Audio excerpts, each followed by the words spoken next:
કોઈ ડાયું થવાની જરૂર નથી. ડાયું થવાની જરૂર છે.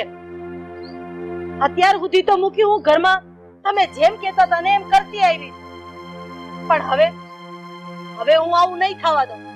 ગરીબ માણસના નિહાકા લઈને રૂપિયા કમાવા ઈ ક્યાંનો ન્યાય છે? અરે મારા દીકરાના લગ્ન થઈ ગયા છે, કાલ સવારે એને ન્યા બાળ બચ્ચા થાય. અરે આવું અણહકનું લેવું ને તો દીકરા ગાંડા જેવા થાય. અને હું આવો બાપનો રૂપિયો મારા દીકરા કે એના દીકરાને ખવડાવવા નથી માંગતી. હા બાપા, હા, મારા બાની વાત હા વાંચી છે. આવી રીતે અનીતિનું અને એનું અન્યાય કરીને ન લેવાય બાપા, માની જાવ ને. હવે આ રૂપિયો પાપ નો હોય કે ગમે ન હોય, રૂપિયો તો રૂપિયો જ કહેવાય. અને એક વાત સાંભળી લો, આ કમળાની જમીન 2 વર્ષ લગન નહીં આપું પાછી એટલે નહીં જ આપું. ભીમા તું જા, રામજીભાઈને રૂપિયા આપી આય.